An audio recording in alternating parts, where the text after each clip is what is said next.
Bienvenidos a un nuevo video. En esta ocasión vamos a trabajar la parte introductoria de lo que es la estadística inferencial, los conceptos de muestreo y de distribuciones muestrales. ¿Qué es la inferencia estadística? Inferir es en general establecer un nuevo conocimiento partiendo de algo que ya está proporcionado, algo que ya está dado. La inferencia estadística es una forma especial de realizar este proceso. Básicamente es determinar características desconocidas de una población partiendo de datos muestrales conocidos. Un ejemplo base. Pensemos que los alumnos del primer grado, grupo A, llevan la materia de estadística. Y si nosotros tomamos el promedio de las calificaciones de 1A, podríamos decir, en cierta medida, que el grupo 1A representa a todos los alumnos o a todos los grupos que llevan la materia de estadística. Es decir, con el promedio del 1A en la materia de estadística, pudiéramos generalizar para todos los grupos que llevan dicha materia en cuanto al promedio que pueden obtener. Entonces, cuando nosotros hacemos inferencia, estamos de cierta forma generalizando, es decir, obtener información de una población, es decir, de todos los elementos bajo estudio, a través de una pequeña porción o muestra de esa población. Generalizar, ¿sí? Es la clave, es la palabra clave. Entonces, inferir, digamos, es estimar características de una población que no es completamente observable, o sea, o no interesa observarla en su totalidad. Por ello se toman muestras. Por ejemplo, el gerente de una tienda de ropa para damas quiere saber qué tanto se venderá cierta blusa durante la temporada de verano. Para ello, analiza las ventas de la prenda durante las primeras 2 semanas de la temporada y así determina la tendencia. En lugar de analizar toda la temporada de verano, únicamente analiza las primeras 2 semanas y de ahí puede generalizar cómo es que se comportará la venta. Imaginemos una máquina automática que clasifica miles de piezas de correo diariamente. ¿Por qué esperar el resultado de todo un día para verificar que la máquina funcione correctamente? Es decir, para comprobar si las características de la población son requeridas por el servicio postal. En vez de ello, se toman muestras a intervalos específicos y si es necesario la máquina puede ajustarse inmediatamente. Es decir, yo quiero observar si la máquina funciona bien o no. ¿Por qué observar todo el tiempo que ésta funcione si podemos tomar un lapso de tiempo, analizar su funcionamiento, posteriormente, un tiempo después, volver a tomar, ¿sí? Un cierto intervalo de tiempo analizando su funcionamiento y así sucesivamente? Cuando nosotros hacemos inferencia estadística, podemos hacerlo de dos maneras. Primero, la estimación de un parámetro poblacional, es decir, de una característica de la población a través de de la misma característica, pero medida en la muestra. Cuando nosotros hablemos de parámetro, hablaremos de la característica en la población y cuando hablemos de estadístico, hablaremos de la misma característica, pero en una muestra. Cuando se hace estimación de esta naturaleza, podemos hacer estimación puntual o estimación por intervalos de confianza. Ya veremos poco a poco, conforme avancemos en el curso, de qué se trata cada uno. La prueba de hipótesis es rechazar o aceptar una afirmación respecto a un parámetro poblacional, o sea, respecto a una característica, a través de una muestra, ¿sí? Es decir, rechazo o acepto una afirmación que involucre una característica de toda la población, pero esa decisión la voy a basar en analizar no toda la población, sino solamente una pequeña porción, ¿sí? Una pequeña muestra. Vamos, insisto, poco a poco a ir descubriendo de qué se trata todo esto. Algunas veces es posible y práctico examinar, por ejemplo, a cada persona o elemento de la población que deseemos describir. Recuerda que la palabra población en estadística no necesariamente implica personas. Puede ser un conjunto de elementos que no necesariamente sean seres vivos. Esta acción se conoce como enumeración completa o censo. Sin embargo, se recurre al muestreo cuando no es posible contar o medir todos los elementos de la población, ¿sí? Hay diferentes razones para hacer un muestreo. Por ejemplo, que la población sea infinita. No es posible analizar todos los elementos, pues se desconoce cuál es el último. Limitaciones de tiempo. Efectuar un censo en ocasiones es muy tardado. Por ejemplo, si la población está conformada por un contenedor de manzanas, con el paso de los días, las manzanas van a madurar y se pudren. Y no es, digamos, factible poder analizar todas y cada una de ellas. Ensayos destructivos, por ejemplo, examinar elementos puede implicar que estos se destruyan, por lo que un censo, es decir, analizar todos, pues se obtendrían resultados de una población inexistente, ¿sí? Costo. Estudiar cada elemento de la población es un proceso costoso. Y exactitud. Mientras más grande sea el número de personas involucradas en la recopilación de información, menor control se tendrá sobre ellas, lo cual acarrea un mayor número de errores. Por ejemplo, si envías a 5 personas a medir una característica, por ejemplo, de las manzanas en un contenedor, pues cada persona va aunque sea capacitada, aunque sea, digámoslo así, establecido un método para medir, pues cada persona es diferente y puede introducir errores de medición por el simple hecho de que son personas distintas las que están midiendo. Matemáticamente podemos describir muestras y poblaciones al emplear mediciones como el promedio, la mediana, la moda y la desviación estándar. Cuando estos términos describen las características de una muestra, o sea, cuando analizamos ya sea el promedio, mediana, moda, desviación estándar, entre otras características, pero de una muestra, a cada uno de esos se les llama estadísticos. ¿Okay? Cuando se describen las características de una población, se les llama parámetros, ¿sí? Por ejemplo, si yo estudio el promedio de una muestra, imagínate el promedio del grupo 1A que lleva la materia de estadística. Bueno, pues yo puedo sacar su promedio de calificaciones, ¿sí? Y eso le llamo X bar. Ese sería un estadístico. ¿Por qué? Porque es la característica de una porción, nada más, de una muestra. Si yo quisiera sacar el promedio de todos los grupos que llevan la materia de estadística, entonces sí sería un promedio y lo calculo de la misma forma, ¿eh? Sumas todos, divides entre el número de elementos, pero en ese sentido, al utilizar o al considerar todos los elementos que conforman a la población, en automático se llama parámetros, ¿sí? Mientras que aquí, por ejemplo, es un solo grupo, acá el promedio puede venir de todos los grupos, o tendría que venir de todos los grupos que están llevando la materia de estadística. ¿Sale? Entonces, estadístico o dato estadístico, simplemente estadístico, una característica que se asocia a una muestra. Parámetro, una característica que puede ser la misma, ¿no? A la que se asocia a la muestra, pero, pero se asocia a la población. No cualquier muestra le será útil a una persona que esté investigando sobre alguna característica en particular, sino solo aquello que pueda considerarse como muestra representativa de la población. ¿Qué es eso de una muestra representativa? Pues simplemente es aquel elemento, aquella parte de la población que contiene los elementos cuyas características influyen en las variables de interés que se desean estudiar. Es decir, en esa pequeña porción se tienen las características de la población. Por ejemplo, una clase de 30 alumnos con 15 hombres y 15 mujeres podría generar una muestra representativa que incluyera, por ejemplo, 3 hombres y 3 mujeres, ¿sí? Que básicamente pues es como pensando como si fueran las mismas proporciones. Vamos a visualizarlo así. Es un concepto nada más.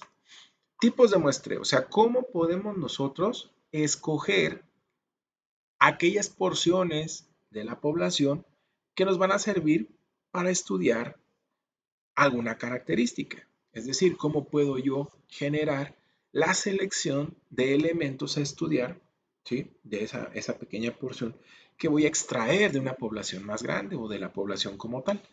Muestreo no probabilístico y muestreo probabilístico son los dos caminos. El muestreo por conveniencia, el muestreo deliberado crítico por juicio, el muestreo por bola de nieve y el muestreo por cuotas. En el caso del muestreo que se llama probabilístico, es muestreo aleatorio simple, muestreo sistemático, muestreo estratificado y muestreo por conglomerados.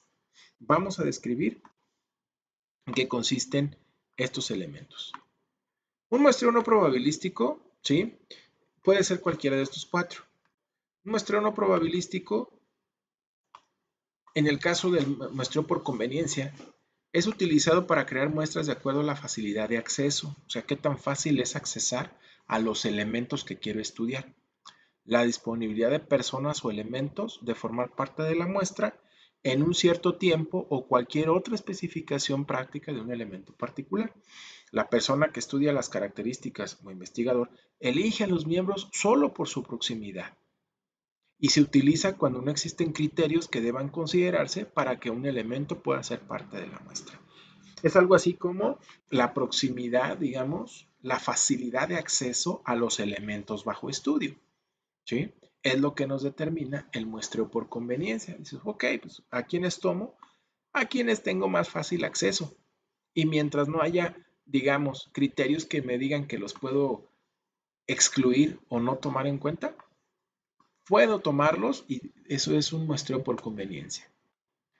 Un muestreo por juicio es aquel en el que el investigador selecciona según su propio criterio. Ojo, aquí no es que el que esté más próximo, el que esté más cerca, el que esté en la inmediatez disponible para poder analizar, ¿no? Es en base al criterio de la persona que está analizando, esa persona selecciona a los elementos de la población, ¿sí? Para que formen su muestra, ¿sí? Permíteme un segundo y regreso.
Continuamos. Entonces, el muestreo por juicio, te decía, es aquel elemento o aquella selección de elementos en las cuales pues no es por la proximidad, sino por el criterio de quien selecciona, se escogen los elementos a analizar.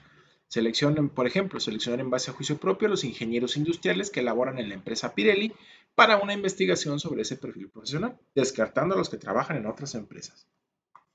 Eso es en base a elección de la persona que, en base a criterio, perdón, o juicio de la persona que selecciona. El muestreo por bola de nieve es otro de los elementos no probabilísticos y aquí los elementos de la muestra recomiendan o sugieren a otros que pueden también integrarse. Aquí, por ejemplo, dice, se entrevista a una persona para saber si tiene adeudos con el banco por el uso de tarjeta de crédito. Después se le solicita que nos diga si conoce a otra persona que está en su mismo caso y así sucesivamente. Es, digamos, es como seleccionar un elemento y ese elemento se relaciona con otros y vamos seleccionando los que guardan relación. ¿Sí? Por ejemplo, bola de nieve. Otro muestreo es el que se conoce como muestreo por cuotas, muestreo no probabilístico, y aquí ciertas características preestablecidas, o sea, que están ya conocidas, limitan el proceso de selección.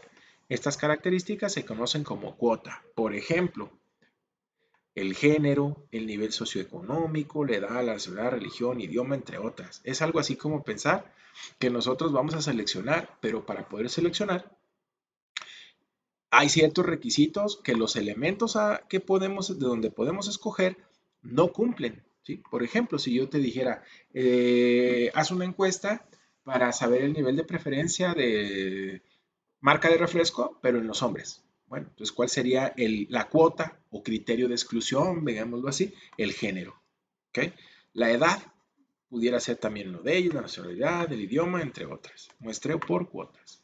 Las ventajas de las técnicas que hemos mencionado hasta ahora es que los recursos humanos se reducen en forma considerable. O sea, la necesidad de emplear personas para poder hacer ese muestreo se reduce en forma considerable y no se requiere capacitar en demasía al personal. El costo del estudio es menor y se minimiza el tiempo requerido para el estudio. Existen desventajas como que las muestras no son representativas, por lo que es incorrecto utilizarlas para hacer inferencias acerca de la población. Quedan fuera del proceso de selección en donde existen datos o contextos atípicos. Cuando algo es atípico, digamos, quedan fuera del proceso de selección cuando hay datos atípicos, que se dice que no son comunes, digámoslo así. Por otro lado, el muestreo probabilístico se divide en los elementos que se ven aquí en la lista: aleatorio simple, sistemático, estratificado y por conglomerados. El muestreo probabilístico hace uso del concepto de muestra aleatoria. Una muestra aleatoria es aquella en la que los miembros de la población se seleccionan de forma que cada miembro individual tenga la misma posibilidad de ser elegido. Aquí resalto nuevamente, cuando hablamos de población, no significa forzosamente que sean personas. Puede ser cualquier conjunto de elementos que guarden características en común. Pueden ser, por ejemplo, sillas, coches, llantas, mochilas, elementos, ¿sí?, que tengan exactamente la misma naturaleza. El muestreo aleatorio simple selecciona muestras mediante métodos que permiten que cada posible muestra tenga una igualdad de probabilidad de ser seleccionada y que cada elemento de la población total tenga una oportunidad igual de ser incluido en la muestra. Esta es la definición, que tiene un poquito más a la parte, pues no sé si llamarlo así, formal, o que es una definición, digámoslo así, del libro. Básicamente, el muestreo aleatorio simple es que tú vas a poder seleccionar cualquier elemento de la muestra y que las chances, las oportunidades de que quede cualquier elemento de la población en una muestra determinada, para todos es igual, ¿sí? Todos pueden ser seleccionados por igual. La población muestrada es aquella de la cual se extrae la muestra y un marco de muestreo es la lista de los elementos desde donde se seleccionará la muestra, ¿sí? Entonces, repito, población muestrada, aquella de la cual se extrae la muestra. Un marco de muestreo es toda la lista de elementos de donde se va a escoger la muestra. Ejemplo, supongamos que tenemos una población de 4 estudiantes en un seminario y queremos muestras de 2 estudiantes cada vez para entrevistarlos. Tenemos estudiantes que vamos a llamar A, B, C y D. Perdón. ¿Cómo podemos escoger de 2 en 2? Puede ser A con B, A con C, A con D, B con C y C con D. Si tú le das la vuelta, por ejemplo, D con A, es lo mismo que A con D, ¿no? La probabilidad de extraer de esta muestra, ¿sí?, es así. La probabilidad de que ocurra que seleccionamos al alumno A y al alumno B juntos, ¿cuántos son? Fíjate bien cuántos pares se formaron. 1, 2, 3, 4, 5, 6. ¿Ok? Tenemos 6 personas. Entonces, yo puedo formar también 6 pares. ¿Sí? 3, 4, 5, 6. Este es A, este es B, este es C, este es D y hasta D, perdón. Así nada más. A, B, C y D. Entonces yo podría juntar estos dos, o este con este, o este con este. O B con C, B con D, así. O C con D. ¿Ok? Entonces, esos son los posibles pares que puedo juntar. Y aquí están. ¿Cuántos pares son? 1, 2, 3, 4, 5, 6. Para 4 personas. Entonces, la probabilidad de que salgan juntos el estudiante A y el estudiante B, pues es una de 6 pares posibles, un sexto. ¿Vale? De que salgan juntos A y C es una ocasión de 1, 2, 3, 4, 5, 6 y así sucesivamente. La probabilidad de este estudiante en la muestra debe ser, fíjate bien, probabilidad de A es un medio, ¿sí? La probabilidad de A es un medio. La probabilidad de B es un medio, la probabilidad de C es un medio y la probabilidad de D es un medio. ¿Sí? La probabilidad de este estudiante en la muestra, ¿okay? Fíjate bien, la probabilidad en la muestra. ¿Cuál es la probabilidad de que uno de ellos, de que A, esté en la muestra? Bueno, pues es, ¿cuántos lugares hay? 2.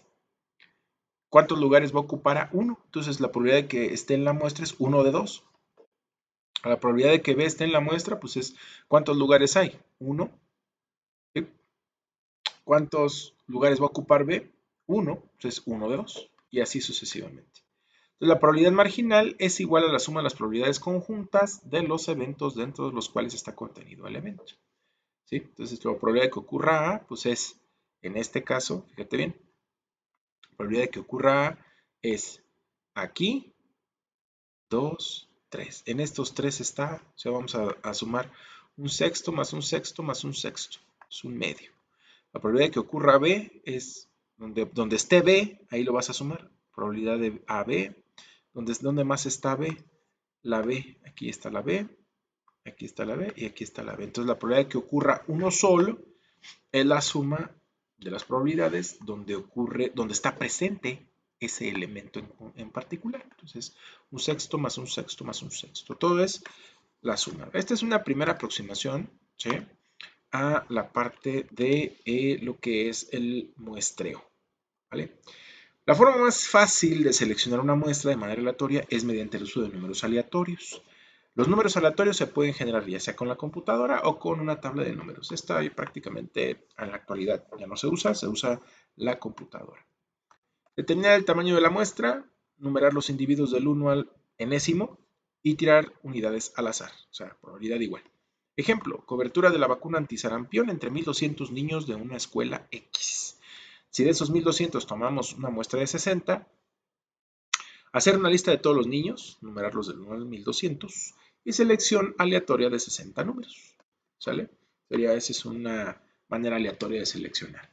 Hay dos técnicas que pueden utilizarse para efectuar un muestreo aleatorio simple, que es el muestreo con sustitución y sin sustitución. O sea, de un cierto conjunto de elementos, puedo tener 2, 3, 4, 5, así. Yo quito uno y si en su lugar ya no pongo nada, eso se llama sin sustitución. Si yo saco uno, pero en su lugar coloco uno nuevo que ocupe dicho lugar, eso es con sustitución. A eso se le llama muestreo con sustitución. Cuando hablamos de muestreo con sustitución, la probabilidad de seleccionar el primer elemento es la misma que la del segundo, del tercero y así sucesivamente. Entonces la probabilidad de cada elemento es 1 sobre n. ¿Vale? Vamos a ver el ejemplo. Dice, se tiene una urna con 30 esferas, n igual a 30. Se van a extraer 5 esferas para conformar una muestra. De 30 voy a escoger 5. Con la técnica de muestreo con sustitución, el resultado de las extracciones se muestra en el siguiente cuadro. Fíjate bien. Yo voy a tener 30. 1, 2, 3, 4, 5, 6, 7, 8, 9, 10, 11, 12, 13, 14, 15, 16, 17, 18. Vamos a pensar que ahí son las 30, ¿no? Entonces, ¿qué va a pasar? Si yo escojo una, ¿ok? Saco una, entonces va a ser de esta que saqué, de la primera que saqué, yo pude escoger una de entre las 30 que originalmente tenía. Entonces, pues, la probabilidad de escoger la primera va a ser 1 sobre 30. Ahora, como es con sustitución, el lugar que dejó vacante esta lo va a ocupar una nueva. ¿Sale? Dices, ok, ya la saqué. Aquí saqué una y anda por acá. Y yo la saqué y la saqué de entre 30. ¿Sí? Había 30 para escoger y tomé una. Perfecto, la probabilidad era sacar una de 30. Pero cuando ya la saqué, existe el reemplazo. Aquí pongo una más. Y siguen siendo las mismas 30. Entonces, para sacar otra en una segunda ocasión, pues va a ser otra vez 1 sobre 30. ¿Sí? La primera ya la saqué, la segunda ya la saqué. Cuando retiro la segunda, en su lugar ingresa una más y vuelven a ser 30. Y así sucesivamente. Entonces, las 5 que yo retiro, todas tienen la misma probabilidad porque puedo escoger de entre las 30 cada vez. ¿Sí? Por eso esta columna dice 1 sobre 30. Y aquí dice los datos que se sacan. ¿Sí? Las esferas tienen el dato 9, la esfera 9, la esfera 7, la esfera 23, 12 y 15. ¿Sí? Esa es la probabilidad cuando hay un muestreo con sustitución. A continuación, ¿qué pasa cuando no tenemos sustitución? O sea, que yo retiro y ya no coloco nada en su lugar. El número de elementos de la población disminuye conforme se realiza la selección de cada uno. Y al seleccionar el primer elemento, la probabilidad pues es 1 sobre 30. Por ejemplo, vamos a pensar que yo tengo aquí 1, 2, 3, 4, 5, 6.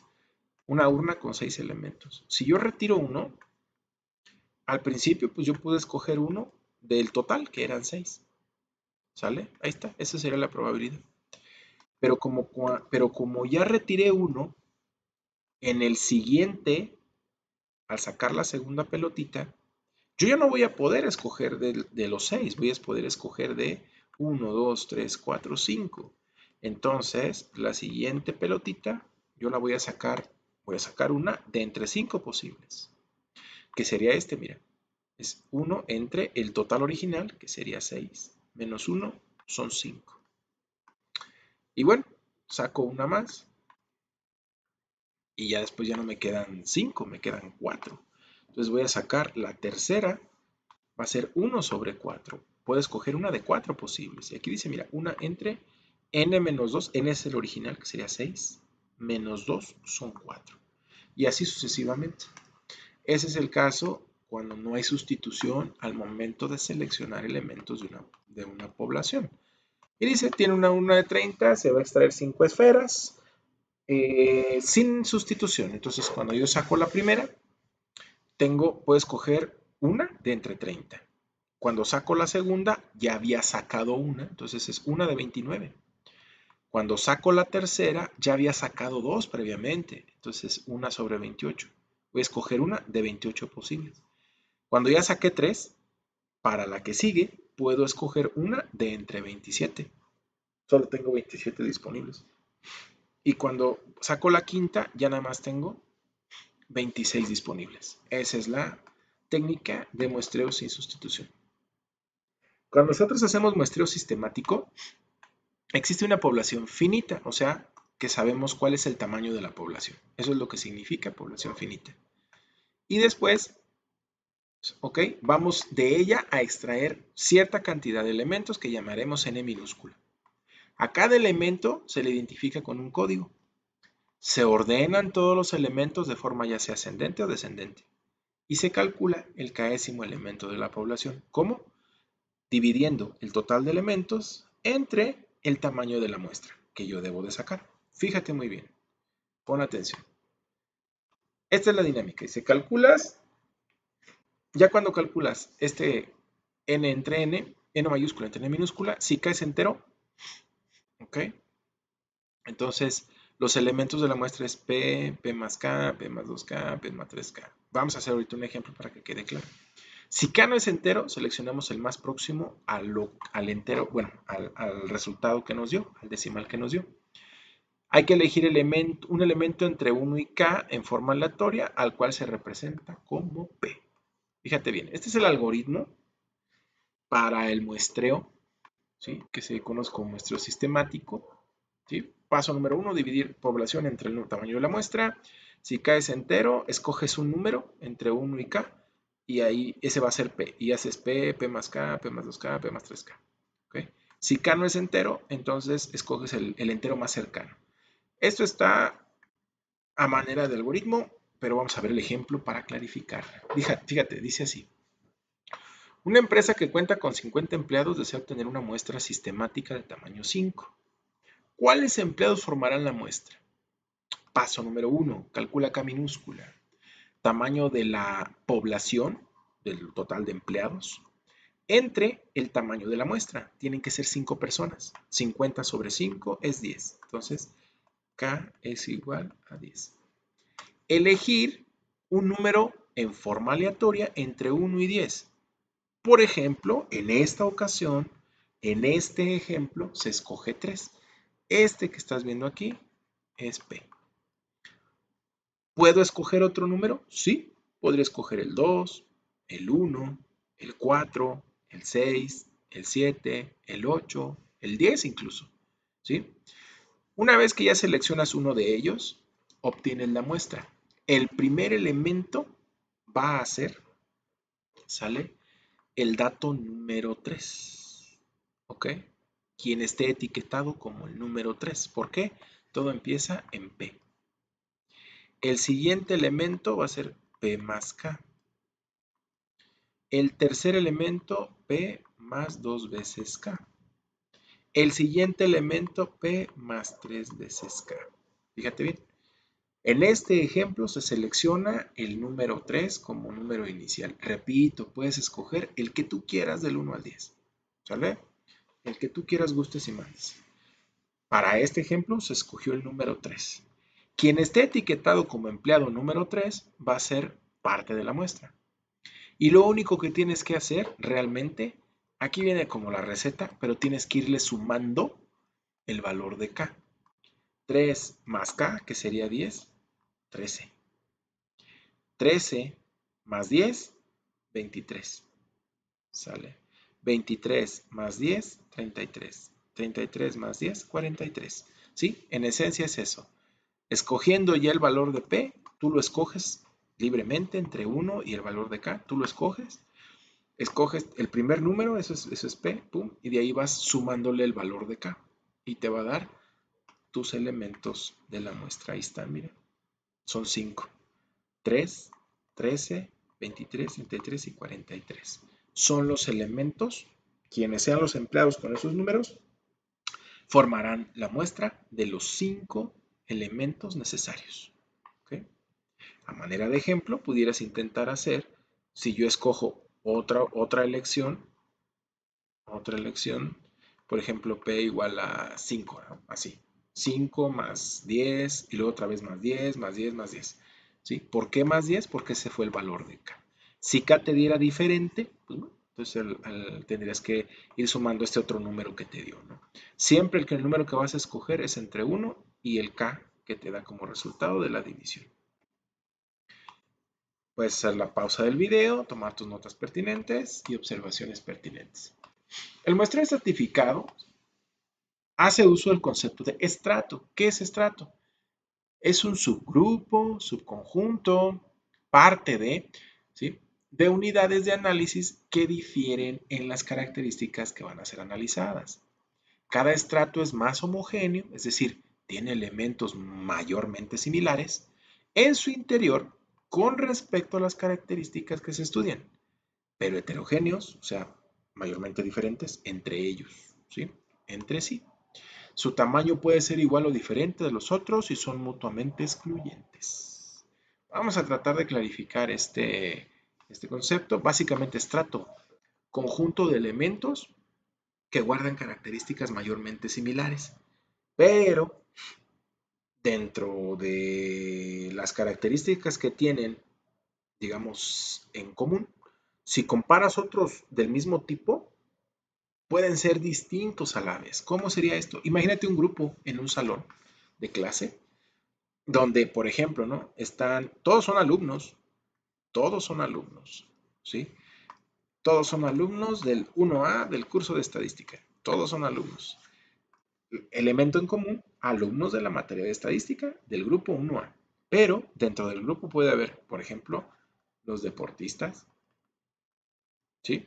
Los que se dedican a la música o los que les gusta la música, los que les gusta, por ejemplo, la pintura, los que les gusta el teatro, o los que se decantan, ¿por qué no?, por el canto, ¿sí?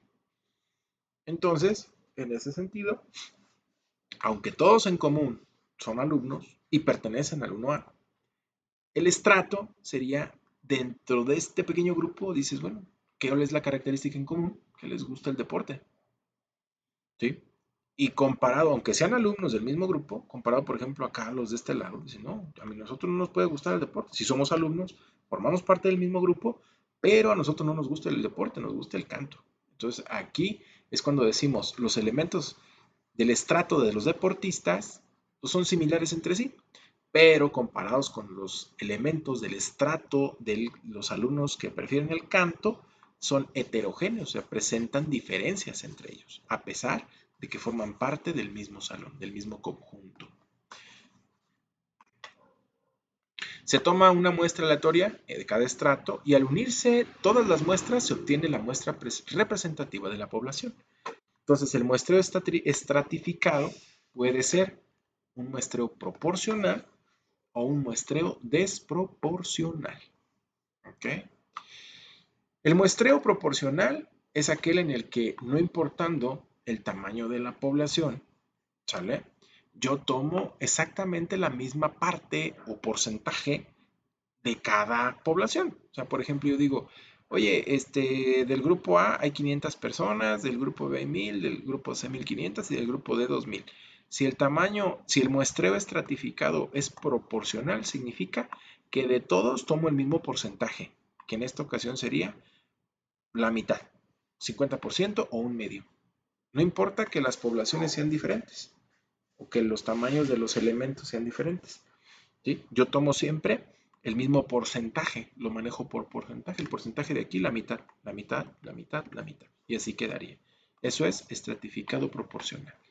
En el estratificado desproporcional, aquí debes de analizar cuál es el porcentaje que se toma de cada subgrupo. Dice, se tiene una población formada por jóvenes hombres y mujeres.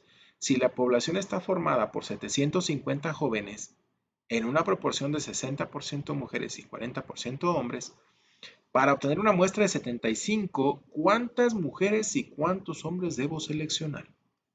En esta ocasión, fíjate, ya nos dan el porcentaje.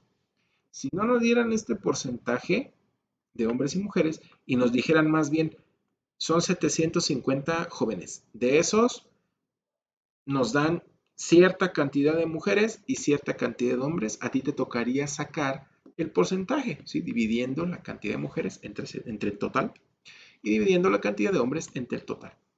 Entonces, ¿qué va a pasar? Yo tengo 750.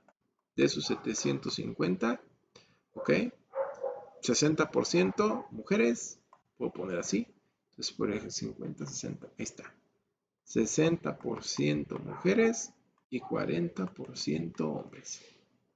Si yo de esos 750 necesito nada más 75, y necesito 75, ¿cuántos debo escoger de las mujeres y cuántos debo escoger de los hombres? Pues debe ir en concordancia con sus porcentajes. Entonces, si son 60% mujeres, pues yo debería escoger acorde a la cantidad de mujeres que tiene aquí y a la cantidad de hombres también.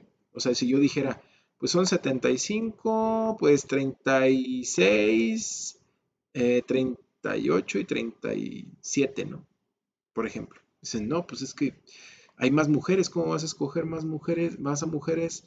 Si hay más mujeres, ¿cómo vas a escoger la misma cantidad de hombres y mujeres? Tienes que escoger de acuerdo a cuántos son en total de cada uno.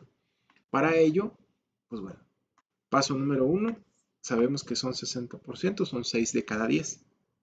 Así se expresa el 60%. El 40% son 4 de cada 10. Yo necesito 75 en total.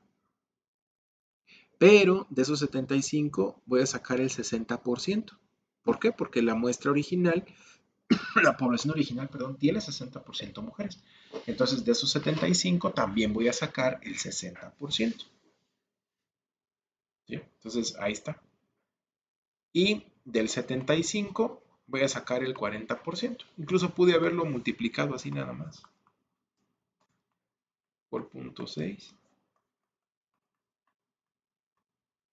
Y 75 por 0.4. ¿Vale? Sin problema alguno. Y nos va a dar esto, que para el caso de la cantidad de mujeres deben de ser 45 y para el caso de la cantidad de hombres deben de ser 30. ¿Sí? Si al principio había más mujeres que hombres en la población total, en la muestra también debe haber más mujeres que hombres, 75, 45 y 30 respectivamente. ¿Sí?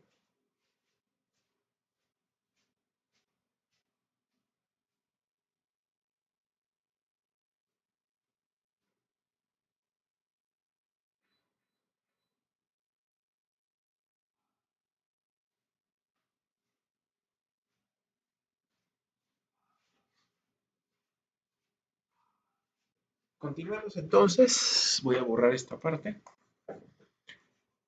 y queda pues de conclusión que son 45 hombres, perdón. Uh, 45 mujeres, perdón, aquí está al revés, aquí son mujeres y aquí son hombres, ¿sale? Aquí 60% mujeres, 40% hombres. Aquí los títulos de la tablita están al revés. ¿Okay? Entonces 45 mujeres y 30 hombres. ¿Okay? Acorde al porcentaje inicial.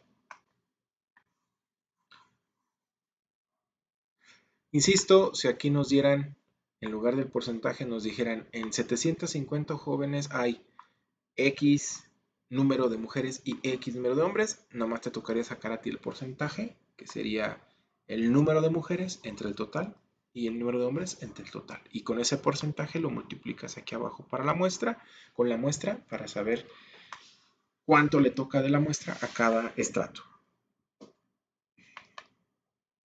El muestreo por conglomerados es aquel, digamos, en donde existen, digamos, listas de grupos que se llaman heterogéneos de sujetos. ¿A qué se refiere esto? Bueno, hay veces en las que el muestreo aleatorio simple, sistemático, estratificado no es posible porque se requieren listas totales o por estratos. Dentro de los conglomerados elegidos se puede analizar todos los elementos o llevar a cabo un muestreo aleatorio simple. ¿Cómo vamos a hacer esto? Fíjate bien. Ejemplo. Yo creo que el ejemplo va a ser muy útil. Estudios sobre estudiantes de universitarios en el estado de Guanajuato, México. No hay lista de todos los estudiantes ni por estratos, pero sí lista de universidades y facultades. Muestreo por conglomerados, ¿cómo sería? Muestreo aleatorio simple de universidades. Ya fíjate, ¿ok? No hay lista de todos los estudiantes ni por estratos, pero sí, primero hay una lista de universidades. Ya que sabemos las universidades que existen, sabemos o podríamos saber cuáles son las facultades. Y ya que sabemos las facultades, podríamos saber los grupos. ¿Ok? Entonces, dentro del grupo, pues hay una lista y podemos muestrear ya dentro del grupo, ¿no? Entonces, los conglomerados serían universidades, facultades y luego grupos. Esa es otra manera de hacer muestreo.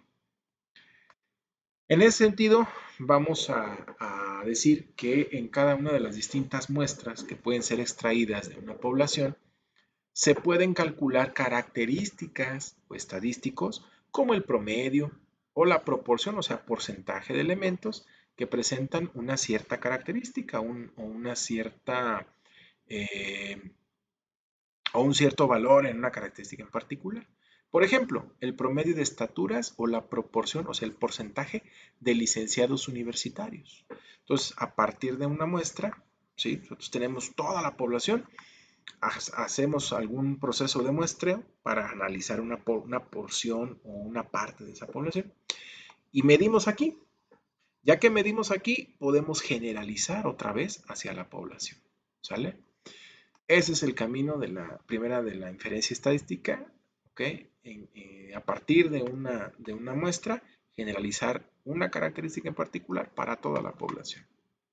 La probabilidad de cada uno o la probabilidad de cada uno de los posibles valores que puede tomar un estadístico en muestras extraídas al azar se da por una función matemática que se llama distribución muestral, ¿sí? O sea, la probabilidad de que un valor, ¿sí?, pueda asignarse a una característica, ¿sale? Se llama distribución muestral. Su estudio permite calcular la probabilidad que se tiene, dada una pequeña muestra o una sola muestra, de acercarse al valor de la característica, pero de toda la población. Mediante la distribución muestral se puede estimar el error para un tamaño de muestra dado. Por ejemplo, otra vez, promedio. Hoy el promedio del grupo 1A en la clase de estadística. Bueno, pues sacamos el promedio y podríamos decir, inferir y decir, ok, de esa muestra, podríamos decir que todos los grupos que llevan el curso de estadística tienen el mismo promedio. Eso es la inferencia. De todos los parámetros que se pueden estudiar, o sea, de todas las características que se pueden estudiar en una muestra, nos enfocamos en el promedio o la media. Promedio media es lo mismo. Las diferencias o variabilidades entre las medias muestrales, o sea, entre los promedios de las muestras y la media de la población, que es lo que se espera, se conoce como error por muestreo debido al azar. ¿Sí? O sea, básicamente es, yo tomo una muestra, por ejemplo, el promedio de 1A, otra muestra, el promedio de 1B, y les calculo el promedio en la clase de estadística y obtengo un valor para cada uno. ¿Y qué tanto difiere? O sea, ¿qué tanto es distinto ok, comparado con el valor que debería ser para todos los grupos? ¿Sí? ¿Y qué tan diferente sería este comparado con el que es para todos los grupos de la población? ¿Sí? Todos los grupos. ¿Qué tanto se aleja uno del valor real, del promedio de todos? Se le llama error por muestreo debido al azar.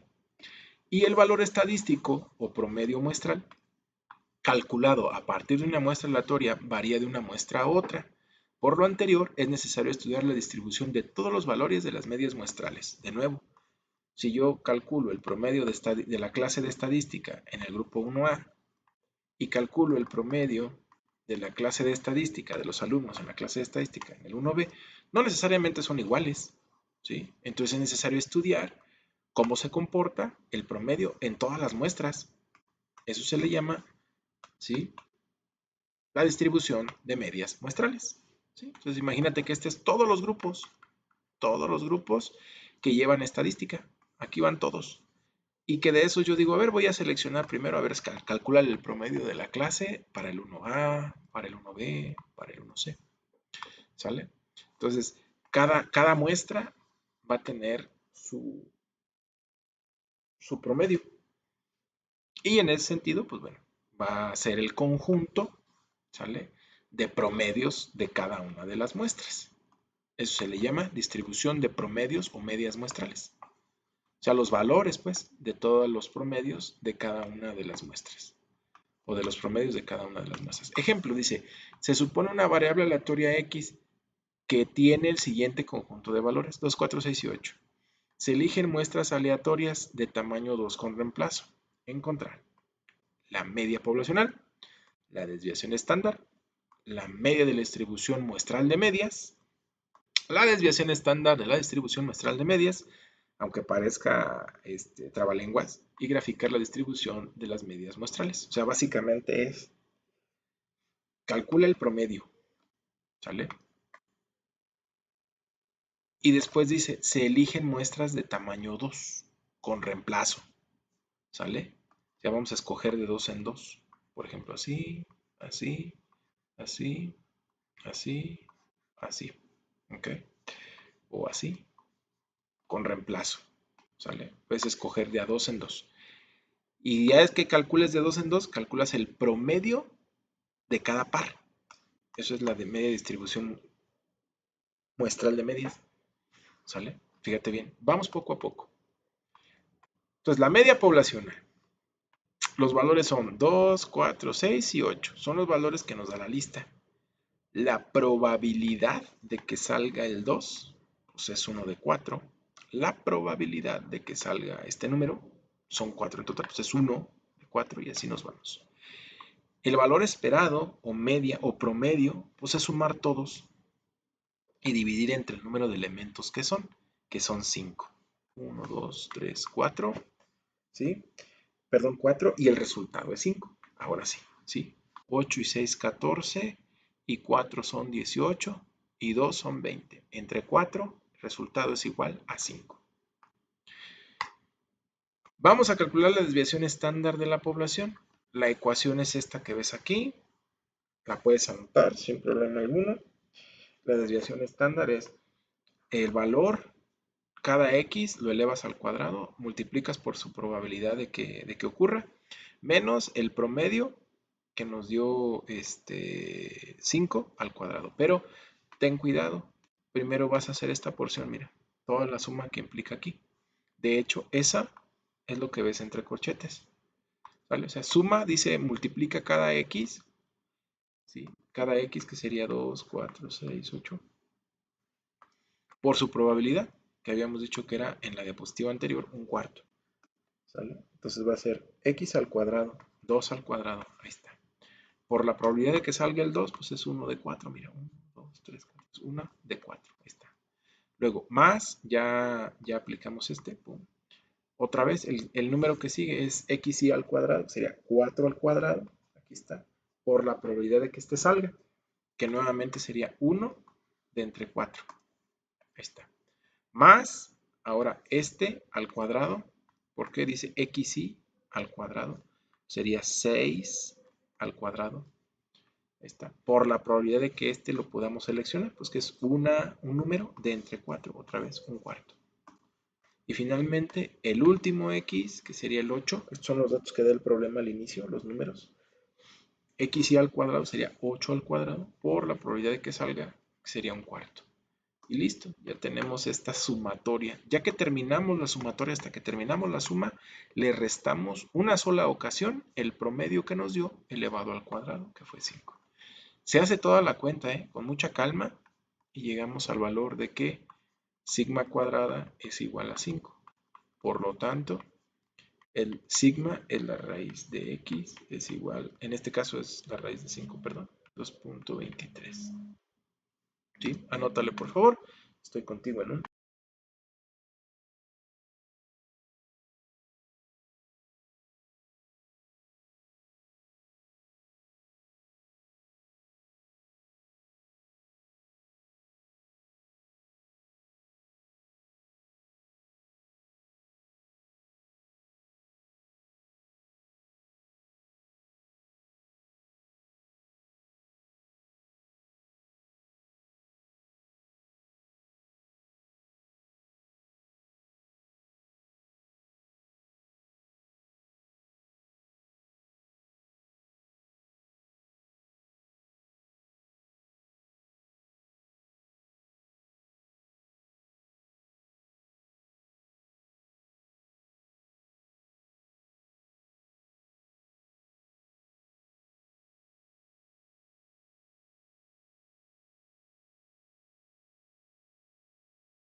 Continuemos entonces, vamos a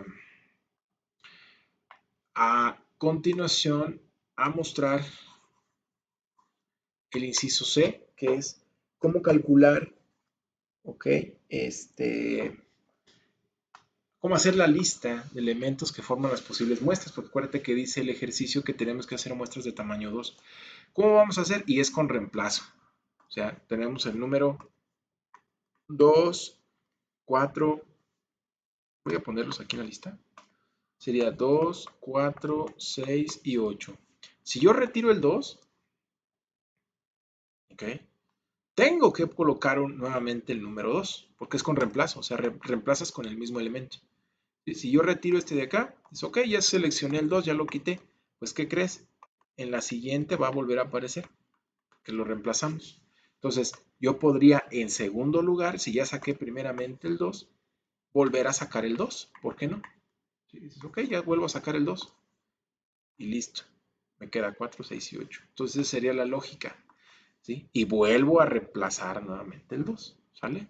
Entonces, bajo esa premisa o bajo esa idea, si yo saco primero el 2, sustituyo con el mismo, o sea, al momento de seleccionar, recuerda que dice el texto que es con sustitución, se pone uno igual, pues puedo volver a escoger el 2. Si yo escojo primero el 2, enseguida podría escoger también el 4. Primero el 2, luego el 6, 2, 8. Si escojo primero el 4, podría ser 2, 4, 4, 4, 6 y 4, 8. 6, primero escojo el 6, luego el 2, 6, 4, 6, 6, 6 y 8. ¿Por qué puedo escoger el mismo? Porque como te digo, está con reemplazo, ¿no? O sea, si escoges el 1, lo reemplazas con uno idéntico. Si escojo primero el 8, pues podría escoger en segundo lugar el 2, 8 y 4, 8 y 6 y por último 8 y 8. ¿Cómo le hago aquí? Sumo, voy a seleccionar los dos elementos de la muestra, que sería 4, y divido, saco el promedio, ahí está, mira, 2. Siguientes muestras sería 2 más 4 son 6. El promedio entre 2 sería igual a 3, que sería este. Y así sucesivamente sumo los dos elementos de la muestra y saco el dividido entre 2 y tengo su promedio. Así se obtienen todos estos números. Ya que tenemos esta tablita, sumamos, fíjate bien, tenemos un promedio para cada renglón. voy a contar, escucha bien, voy a contar cuántas veces aparece el número 2. Ahí está el 2. 3, 3, 4, 5, 6, 4, 5, 6, 7, 5, 6. Es una sola vez. Entonces, en esta tabla, el promedio igual a 2 aparece en una sola ocasión. Recuerda, esto es como si fuera una tablita de frecuencias, de las que se hacen cuando se ve el tema de tabla de frecuencias, en probabilidad, o en la parte de estadística, ¿ok? La estadística básica. Ahora, ¿cuántas veces se va a repetir el número 3? Ahí está una, dos, dos nada más, que serían estos de aquí. Por eso aquí dice frecuencia igual a 2. El número o promedio igual a 3 se repite en 2 ocasiones. A continuación, yo contabilizo también el 4, por ejemplo, ¿no? Dices, oye, ¿cuántas veces aparece el 4? En esta ocasión son 1, 2, 3. Aquí están, son 3 ocasiones. Esta misma idea se va a replicar para los siguientes valores. Y esta es la frecuencia con la que se encuentran. Ahora, esta última columna es la probabilidad de que ocurra. Escucha bien esto. La frecuencia es cuántas veces aparece cada promedio. Si tú sumas la frecuencia, es la totalidad de promedios que hay. Súmale aquí, o sea, cuéntalos. 1, 2, 3, 4, 5, 6, 7, 8, 9, 10. Estoy contando la cantidad de promedios, nada más. O sea, ¿cuántos renglones tengo? Pues 11, 12, 13, 14, 15, 16. 16 renglones, que significa que tengo 16 muestras y a cada muestra le toca un promedio. Entonces son 16 muestras. La probabilidad de que ocurra el promedio igual a 2 es una vez. ¿De cuántas? ¿De cuántos promedios? De 16 muestras o 16 promedios. Entonces 1 sobre 16. La probabilidad de que ocurra el promedio igual a 3 es 2 veces. ¿2 de cuántos? De 16 renglones, de 16 muestras. Ahí está. 3 sobre 16, 4 sobre 16, 3 sobre 16, 2 sobre 16 y 1 sobre 16. Esta es la probabilidad. Un recordatorio, la probabilidad de cualquier evento, ¿sí? En general, la suma de las probabilidades de los elementos del espacio muestral en este sentido, pues bueno, la suma de esas probabilidades da igual a 1. ¿Ok? Entonces, esa es la tablita de las frecuencias para cada una de las medias de las muestras y su correspondiente probabilidad. Y con esto podemos hacer la distribución de frecuencias de las medias muestrales. ¿A qué me refiero? Que con lo anterior, la tablita, perdón, anterior, la vamos a graficar. Dices, el promedio 2 tiene frecuencia 1, el 3, un 2, el 4, 3. En el eje horizontal va el promedio, fíjate, el 2 aquí, el 3 por acá, el 4, esta es la frecuencia, nada más aquí un cuidado, esta es la frecuencia relativa. Sería 1 sobre 16, 3 sobre 16, 4 sobre 16, 5 sobre 16, ¿sí? La frecuencia relativa, punto 3, y así sucesivamente, ¿no? La media de la distribución muestral de medias, pues es básicamente multiplicar cada xy, ¿sale? Cada xy por su probabilidad. ¿Y qué es este xy que ves acá? Ese xy sería cada uno de estos. 2, 3, 4, 5, 6, 7, cada uno de estos promedios, ¿sale? En la fórmula que acabamos de ver enseguida, este sería el xy y esta sería la probabilidad de xy, ¿sale? En la fórmula de la página siguiente. Así, xy y probabilidad de xy. 2, 3, del 2 al 8 y cada una con la probabilidad que estaba en la tablita. Es simplemente multiplicar esos dos y sumas. Entonces la media, el promedio de la distribución muestral de medias es igual a 5 también en esta ocasión. ¿Sale? Entonces de esa manera nosotros podemos calcular este parámetro, la media o el promedio de la distribución muestral de medias. La desviación estándar de la distribución muestral es, en alusión a lo que hicimos hace un rato, XY al cuadrado por probabilidad de XY. Entonces, otra vez, lo que está aquí subrayado, pues va a ser lo que está entre corchetes. Puedes pausar el video, comparar con lo que hicimos previamente. Cada uno de los valores de las medias, 2, 3, 4, 5, 6, 7 y 8, y su probabilidad correspondiente, insisto, la tablita anterior, la tablita que explicamos, esa es la que vamos a tomar aquí. Entonces este XY, me regreso un poquito, este sería el XY, y esta sería la probabilidad de XY, ¿sale? Entonces me regreso, fíjate cómo el XY es 2, del 2 al 8, y sus probabilidades aquí están, son las fracciones. Entonces, al momento de sustituir, el 2, el 3, el 4, el 5, el 6, el 7, el 8 va al cuadrado, ahí está, mira, por la probabilidad que va sin el cuadrado, ahí está. Hasta el final, ya que tenemos la suma, restamos el promedio elevado al cuadrado. ¿Sí? Y el promedio es el promedio anterior. Y esto es igual a 2.5, el sigma cuadrada, que es la varianza. Por lo tanto, la desviación estándar es la raíz nada más. Como está al cuadrado, le saco la raíz y es lo que ves aquí. La relación entre la desviación estándar poblacional y la desviación estándar muestral es así. ¿Vale? ¿Qué significa? Este es la desviación estándar poblacional, ¿sale? Que sería el anterior, el primero que calculamos, 2.236, ¿sale?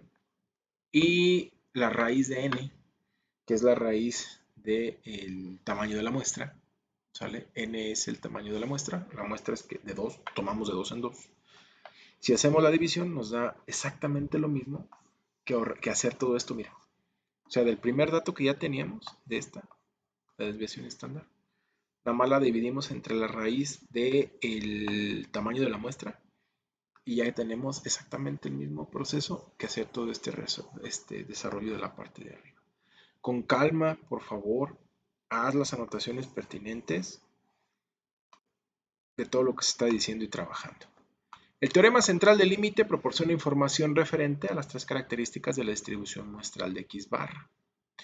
Si se extraen de la población todas las posibles muestras del mismo tamaño y se calcula su estadístico, se observará que el promedio poblacional es igual al promedio de las medias muestrales. Y el error típico es igual a la relación entre la desviación estándar poblacional y la raíz cuadrada de n. ¿Sale? O sea, básicamente dice que si se extraen todas las posibles muestras del mismo tamaño, el promedio de la población va a ser el promedio de las medias muestrales. ¿Sí? O sea que si le sacas el promedio a todas las muestras, te va a dar el mismo que el promedio de la población. Y la desviación estándar, ¿sale? De la muestral es lo mismo que la desviación estándar de la población entre el tamaño de la muestra. ¿Sí? Para que lo conozcas. Si la población de la que se extraen las muestras es normal, recordando de los temas de probabilidad estadística, la distribución normal va así. Entonces, si donde extraemos la muestra es una población que sigue esta distribución, pues la muestra también va a tener algo así, ¿sale? Un comportamiento del mismo tipo.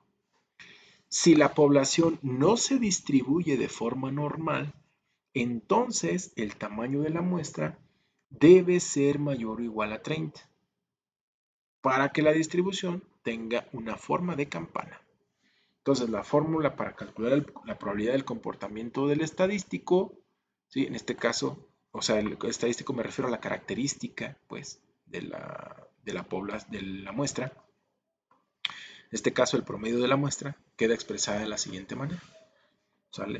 El valor X barra menos el promedio de la población, promedio de la muestra menos promedio de la población, entre sigma de la población entre el tamaño de la muestra. Sí, esto es meramente el recordatorio de la distribución normal, ¿sí?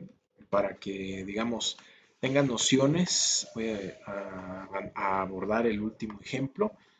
Sí, ya nos extendimos un poquito, pero es recordando la distribución normal.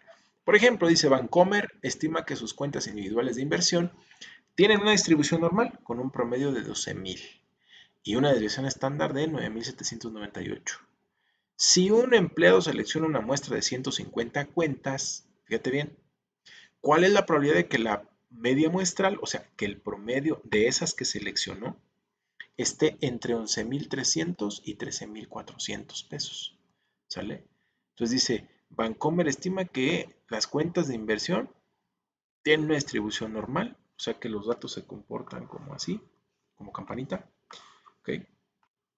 Y que en promedio esas cuentas tienen 12,000 pesos y que además la desviación estándar es de este tamaño. Entonces, ok, eso es pensando para todas las cuentas, ¿eh? Para todas las cuentas. Y dices, oye, ¿qué pasa si selecciono 150 clientes? 150 clientes, ¿qué probabilidad hay de que el promedio de dinero en esas cuentas esté entre 11,300 y 13,400? Entonces, mira, lo que es para la población, cuando dice en promedio son 12,000, este que ves arriba es para todas las cuentas, se supone para todas las cuentas. Y entonces el promedio, ese significa promedio poblacional.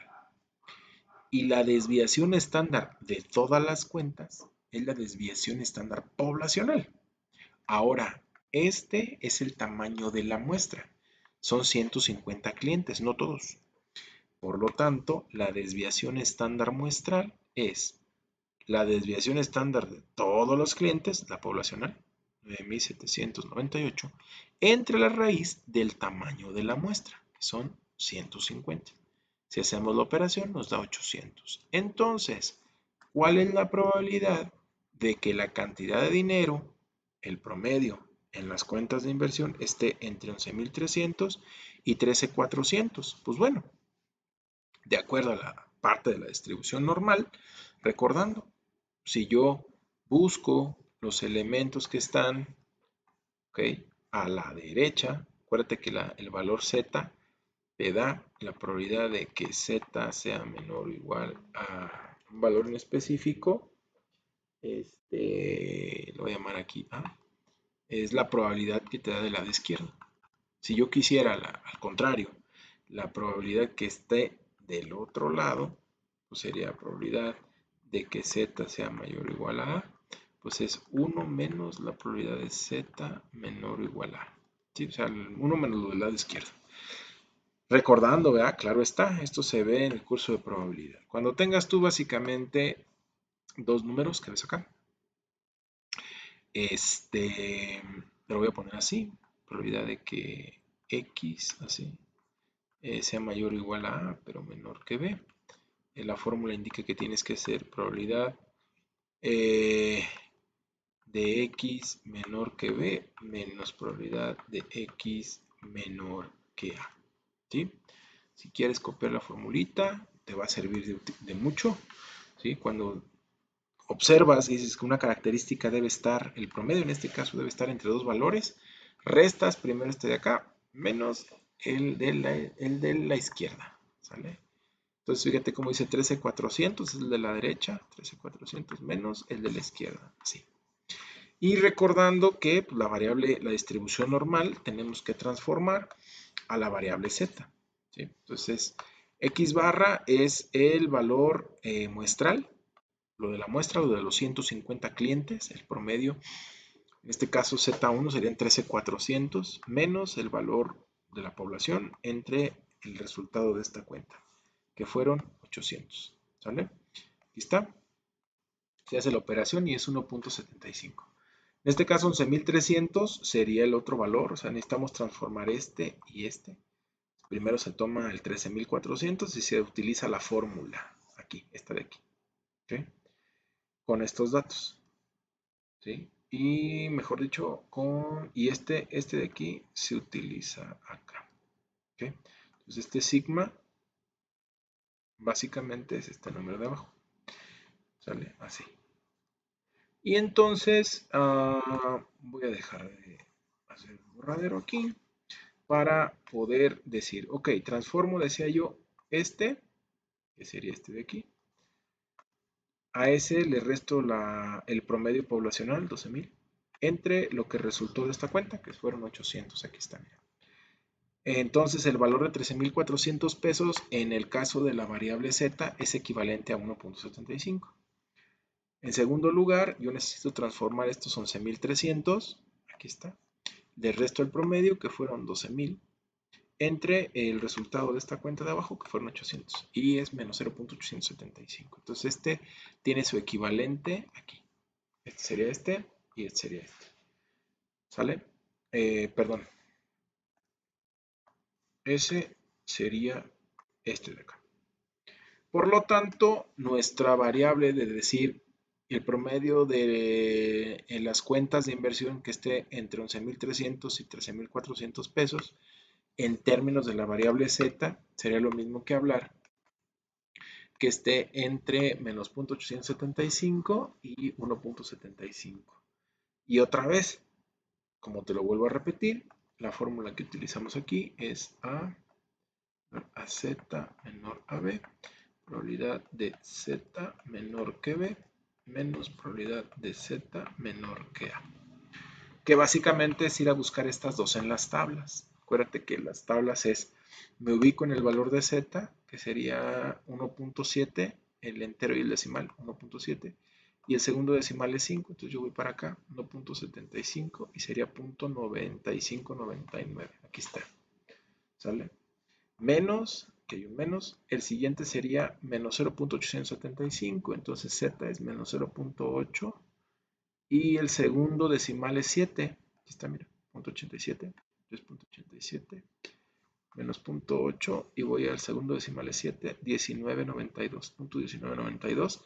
Hago la resta y me queda 0.7677. Entonces la probabilidad de que en Bancomer en promedio de todas las cuentas sea 12,000 pesos en la cuenta de inversión, con una desviación estándar de 9,000, déjame te digo cuánto era, 798, ¿sí? Con esas características de todas las cuentas, la probabilidad de que el promedio, si un cliente, si un trabajador analiza nada más 150 clientes, no todos, nada más 150, la probabilidad de que el dinero que tengan el promedio de dinero que tengan esas cuentas de inversión esté entre 11,300 y 13,400 pesos es de 76.77%. ¿Sí? Esto está en decimal, lo multiplicas por 100 y me queda así. ¿Ok?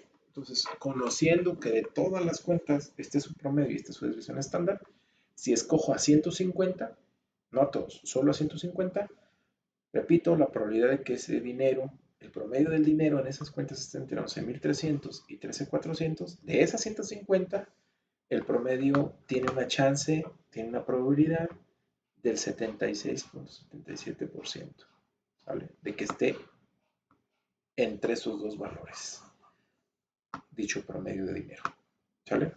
Y bueno, así terminamos, ya nos extendimos, pero a la vez es un recordatorio. Por favor, es importante que tomes bastante en cuenta las notas.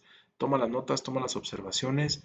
Sirvió como un recordatorio de la distribución normal para lo que viene en el curso de estadística inferencial.